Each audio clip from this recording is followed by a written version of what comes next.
Hello again, everybody. Welcome back to the Cold War Warrior campaign of the Su-25. This is the 5th mission of the campaign, but we're still in Stage 4. This is Mission 04-2. It takes place at 1430 on the 21st of December 1989, which I think is simultaneously with the last mission we flew. This one is flown in the Western Sector, and I just actually flew the last mission maybe an hour ago. I really haven't even sat down and done the debrief. I'll record that later, and obviously you'll see the debrief from the last one before you see this one way or another. But yeah, I'm still just not happy with the results from the last one. But yeah, it won't happen again one way or another. I'll make sure of that. Okay, so let's go ahead and go through the briefing. Russia versus NATO. Close air support in the Su-25. Very similar to the last mission, and of course I'll go up with the same payload as I took on the last mission as well. I'll adjust this.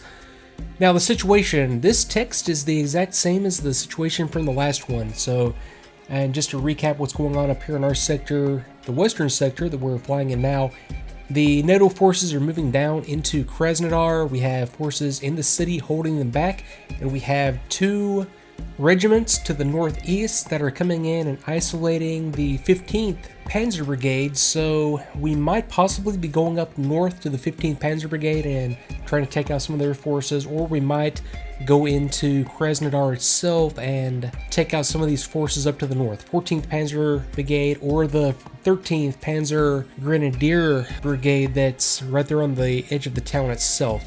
But the objective, provide on-call close air support to the 42nd Guards Tank Division. That's the division out here at Krasnodar. And target, hold station between waypoint 3 and 4 from 1455 to 1510 and attack targets as directed by Division Command. So identical to the last mission, except in a different place, and hopefully with a better outcome.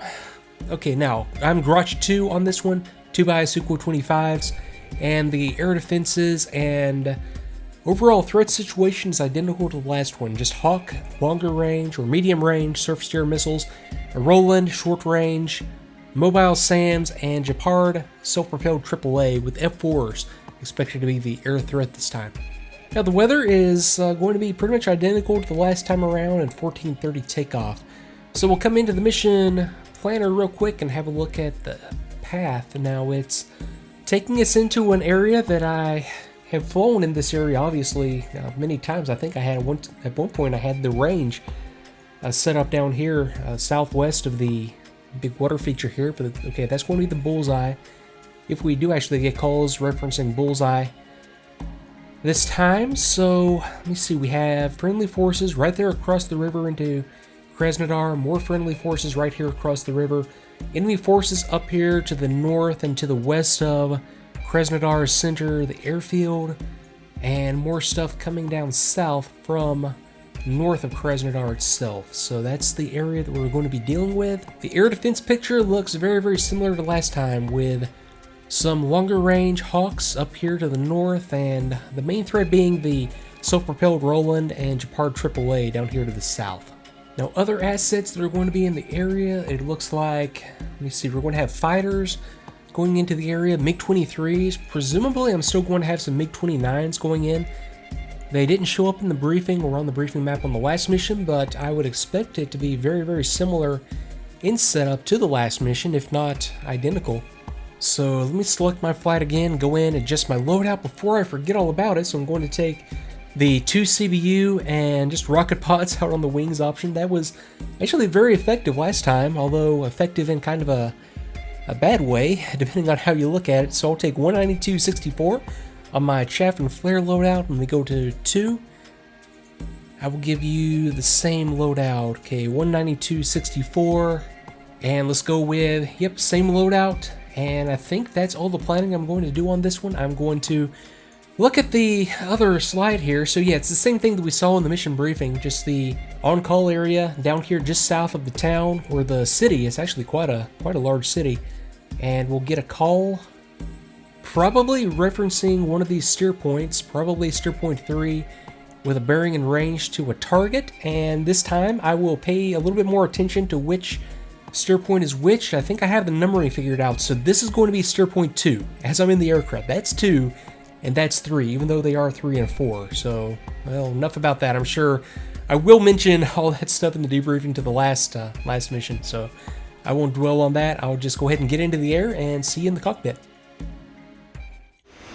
Okay, picking things up in the cockpit, and we have overcast skies. This changes things quite a bit, actually. I'm going to, unlike I did on the last mission, stay a little bit low this time around and not do the whole medium altitude thing.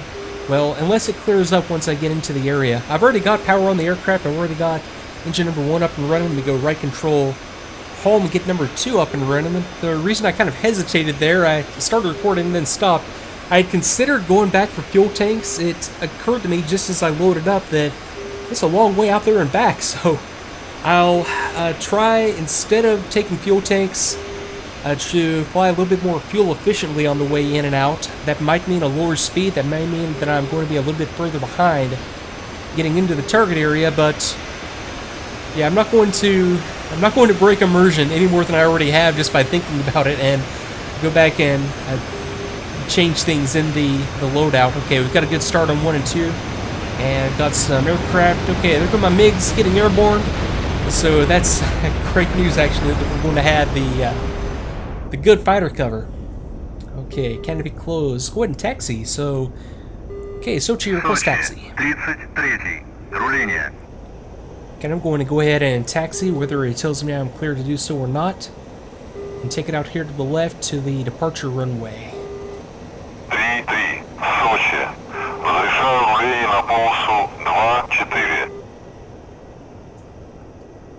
Okay, gotcha. Clear to taxi. Okay, Lucian 76 and more stuff out there on the ramp. Should have that second. Yeah, there goes the second MiG-29. Getting airborne right now.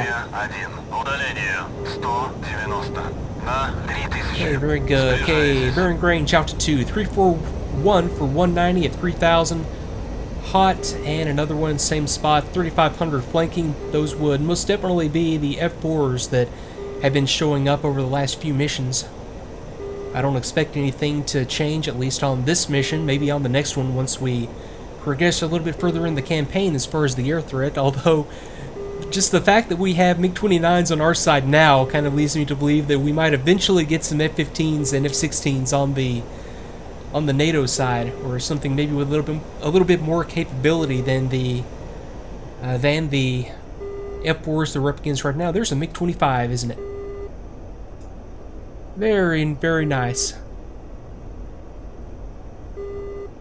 And I'm kind of hoping against all hope that one day we get a MiG-25 or maybe a MiG-31. That is just such a cool aircraft. Just, well, I don't know, it would be kind of a one-trick pony when you get right down to it. Just a fast aircraft, just in and out of the target area, take out whatever it needs to take out with missiles and leave. Kind of, well, I don't know. I don't want to really compare it to an F-14, but at least my recollection of the MiG-25 is that it has a very, very long range missile as an option, and kind of an analog to the AIM-54 that we would get on, or will eventually get on the F-14. So that aspect, it would be kind of an analog to the F-14, I suppose. Although it's just a very, very fast, high-speed interceptor. Okay, I'll take it around here, and yeah, like I said last time, the commentary I'm going to intentionally make it a little bit differently. Usually I try to talk throughout the entire thing, but it's kind of hard to do in a Flaming Cliffs 3 aircraft, and I'm trying to record like 3, maybe 4 missions today, so I need to save my voice a little bit and see if I can make that work. So yeah, let me just continue on the taxi. I'll get eyes on 2 and I'll get airborne, so I'll be right back.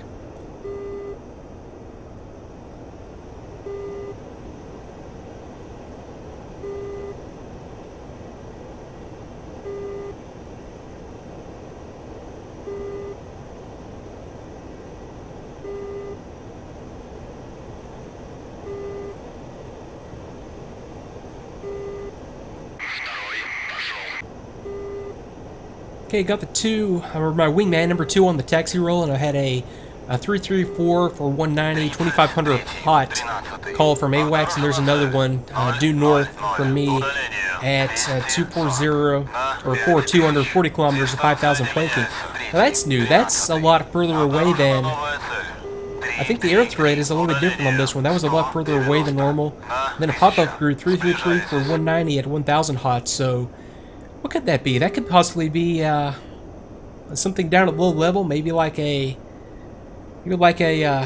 ground attack mission on the NATO side. What? What do you mean unable to clear for takeoff? Okay, now I'm clear for takeoff. I think that was telling 2 that 2 was unable to clear for takeoff. Okay, now I'm all set. Let me go. I'll leave the flaps up again. Doesn't really matter. Okay, brakes held. Let me go ahead and run them up. Do a quick check. Okay, got the canopy, flaps configured. Okay, everything is as it should be here. Good trim. Okay. Okay, got you 332 for 190, 25, 2,000 HOT. Okay, just release the brakes. Run them up to full and get airborne. I've got to remember to try to conserve fuel as I get on the climb out here. Okay, up through 150. 175, 200. I'll wait for about 260, 270 to rotate. Okay, there's 270. Let's go ahead and rotate. I've undershot it again, so let me see. I'll unstick at about 350 or so. Okay, let's go gear up. So I'll okay, same spot for me, Wax. So there might be in the manual, I might have just missed it, like a recommended.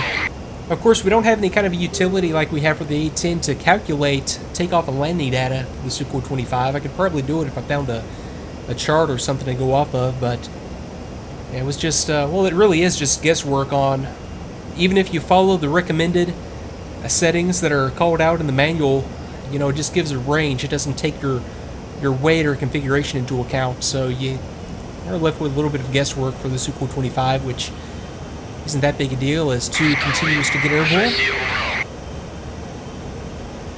Okay, so let me go ahead and pull up the next steer point. Actually, let me see here. Okay, there we go. Now that's the base. Now steer point 1. Dead ahead for 125 kilometers, and then okay, so that's going to be okay. So steer point 1 is actually steer point 2 right here. Then 56 kilometers to Krasnodar, and I start to look around for targets at that point. Let me see. I'm going to have to climb up, obviously, above the soup here to conserve fuel on the navigation. So I'll go ahead and do that. I'll get above the clouds, and we'll continue to navigate. Little graphical glitches. It's all because I have a mod installed for certain things on graphics. So no fault of DCS's. That's my own fault. Anything weird that you see show up like that. And we kind of fly it on instruments. I'm just going to focus on the ADI down here. And actually trim those down just a touch, and yeah, just fly it on instruments until we pop up out of the clouds, which should be, yeah, there we go, right about now. We can go visual again. Yeah, beautiful view out of here as we see the overcast extending all the way up to the Caucasus. And I'll be seeing 2. Yeah, there's 2 popping up out of the overcast right now, forming up on my right wing. RWR, let me turn it up a little bit. Okay, medium range, surface contact out there to my right. Okay, 350 for 400 at 3,500 HOT. And while I still have AWACS, let me request a picture real quick.